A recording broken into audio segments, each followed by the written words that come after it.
விஷயம் தப்பாக சொல்லிடுச்சு. அது செல்லுமணி சாரோட நண்பரில் அவரோட தம்பி நான். அனைவருக்கும் வணக்கம். ஒரு 4-5 பேர்லாம் தூங்கிட்டே எல்லாம் நல்லா இருக்கீங்களா? ஓகே. இப்போ கேப்டன் பிரபாகரன் அப்படின்னா அந்த கேப்டன் பிரபாகரனுக்கும் சிங்கம்புலிக்கும் என்ன இருக்குது? ஒன்றும் இல்லை. ஆனால் எங்கள் கேப்டனுக்கும் சிங்கம்புலிக்கும் என்ன இருக்குது அப்படிங்கிறத ஒரு 3 இன்சிடென்ட் மட்டும் சொல்லிடுறேன். இந்த படம் ஆர்கே செல்லுமணி சார் அது ராஜ் அந்த ஷோலே படத்துக்கு அப்புறம் மிகப்பெரிய படம். அதை நான் வந்து ஓசியில் பார்க்கணும்னு சொல்லி சேம்பரில் போய் உட்காந்து அடி வாங்கி வெளியே வந்தது. அதெல்லாம் எடுத்த கதை விட்டுருங்க. அவர் செல்லுமணி சாரோட தம்பி ராஜா என்னோடய க்ளோஸ் ஃப்ரெண்டு. அவங்க அண்ணன் என்ன செய்கிறாரு, எப்படி பேசுகிறாருன்னு பொழுதுனையும் கேட்டுக்கிட்டே இருப்பேன். சும்மா சொன்னேன்ட்டே இருப்பார். நான் வந்து உதவி இயக்குனராக இருக்கும் பொழுது, அதாவது என்னால் வந்து சினிமாவுக்கு வர்றதுக்கு முன்னாடி எனக்கு ஒரு லாஸு அப்படின்னா செல்லுமணி அண்ணனால தான். என் வீட்டு பெட்ஷீட் காணா போச்சு. எங்கன்னா எங்கள் ஊர் பெரியவளம் பக்கத்தில் கும்பக்கரையில் ஆட்டமா தேரோட்டமா சாங்கு நைட் எஃபெக்ட் 3 மணி 4 மணிக்கு தான் சாங் முடியுது. அந்த சாங்கை பார்க்கணும்னா அந்த ஃபால்ஸுக்கு போனோம்னா ஒரு ஷாட் எடுப்பாங்க, அதுக்கப்புறம் பிரேக் விட்டுருவாங்க. நான் அந்த பாறையில் போய் பெட்ஷீட்டை வச்சு பொத்தி படுத்துட்டேன். அப்புறம் திருப்பி ஆட்டமானது இங்கேயே ஓடுறாங்கடான்னு ஓடினேன். திருப்பி வந்து பார்த்தேன் பெட்ஷீட்டை காணோம். அதுக்கப்புறம் சைக்கிள் பஞ்சரு. திருப்பி ஒரு வாரம் கழித்து சாங்கெல்லாம் முடிஞ்சிருச்சுன்னாங்க. அங்கிட்டு ஆண்டிப்பட்டி பக்கத்தில் ஏதோ ட்ரெயின் ஃபைட் எடுக்கிறேன். நாங்கள் எங்கள் அம்மா சொல்லிச்சு அங்கேயும் பெட்ஷீட் எடுத்து போனேன்னா விளக்கமத்து பண்ணி சாத்தி போடுவேன். அப்புறம் இங்கே சினிமாவுக்கு வந்து அசிஸ்டன்ட் டைரக்டர் அந்த படம் ரிலீஸ் ஆக போய் போய் பார்க்க முடியல.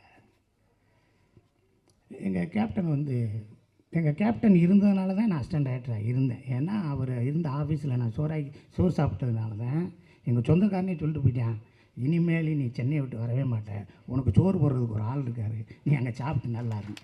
அதை எங்கள் கேப்டனை வச்சுக்கிட்டு ரேணி உண்டா படத்தில் நான் தான் ஆடியோ ஃபங்க்ஷனில் நான் தான் எடுத்து நான் தான் ஆங்கராக நான் பேசினேன்.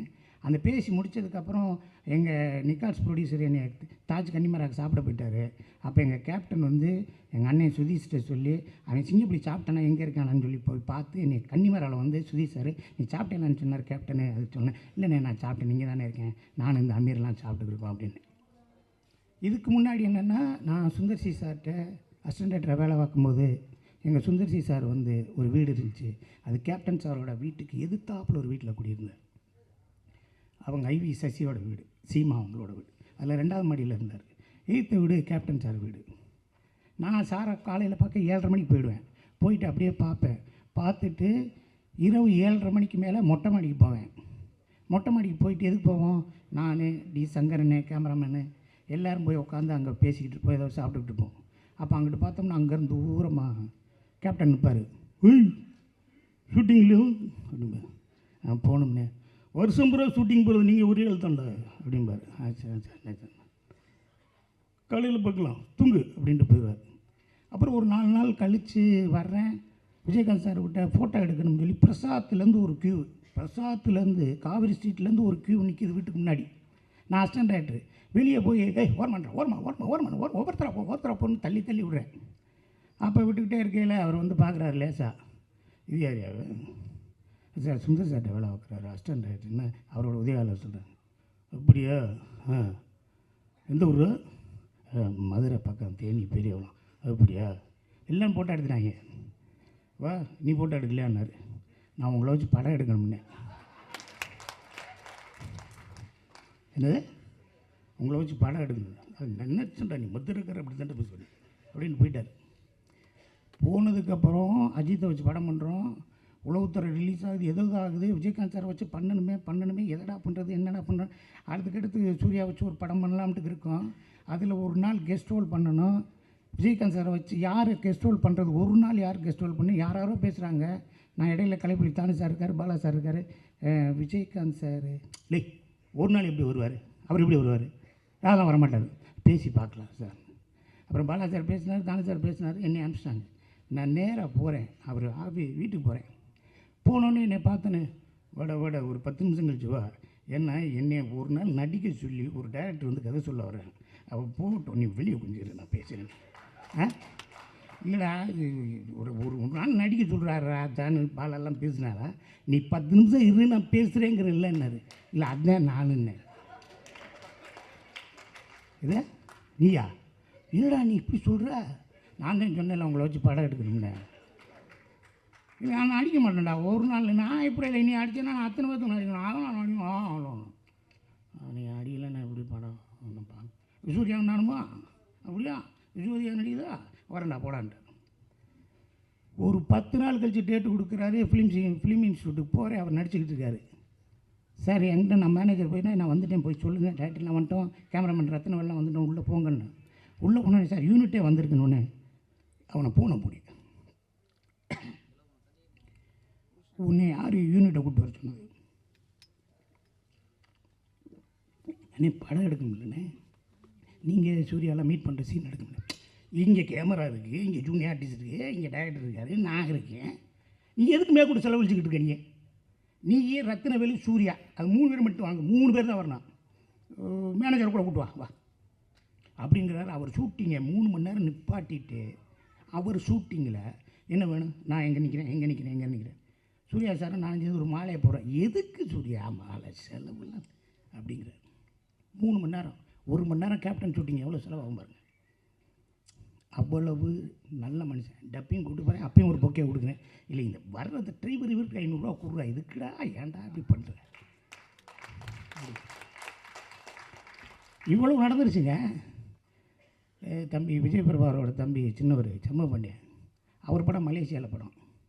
அந்த படத்துக்கு நான் போய் நடிக்கணும்னு சொன்னாங்க. ஏதோ பேச்சுவார்த்தை, யாரோ ஏதோ பொருளை கிளப்பிட்டு ஏதோ போயிடுச்சு. கேப்டன் போயிடுச்சு. என்ன சிங்கப்புலி காசு கேட்டான் அப்படிங்கிற மாதிரி போயிடுச்சு. அண்ணே இல்லைன்னேங்கிற பிறகு நான் தகவல் சொல்லிட்டேன், நீ மலேசியாவுக்கு வாடான்ட்டார். நானும் போயிட்டேன். போய் ஒரு ஹில்டனும் மேரியடு ஒரு பெரிய ஸ்டார் ஹோட்டலில் இருந்துச்சு. 4 மணிக்கு மேக்கப் போட்டேன். 4 மணிக்கு மேக்கப் பண்ண போனார். அப்போ என்னை இன்னும் கொஞ்சம் இப்போ பாருங்கள் முடி இதுக்கு மேலே ஒன்றும் இல்லை, இன்னும் கொஞ்சம் நல்லா முடி வெட்டி மண்டையில் உள்ட்டாவெல்லாம் வச்சு ஒரு டாட்டு உள்ளாங்க வெட்டி அப்படியே போயிட்டாங்க. காலையில் பஃபேல போய் சாப்பிடுங்கன்றார். நான் அப்படியே கீழே இறங்குறேன். கேப்டன் அங்கே முன்னாடி உட்காந்து ஏதோ ஓட்ஸ் ஏதோ சாப்பிட்டுட்டு இருக்காரு. சரி இப்போ எதுக்கு இவர்கிட்ட பேசணும், அப்புறம் பேசிக்கலாம்னு மலேசியாவில். அப்படியே நான் ஓரமாக போகிறேன். என்னை அப்படியே பார்க்குறாரு. பார்த்துட்டு மேக்கப் பண்ண கூப்பிடியா. மேக்கப் பண்ண வந்தார்.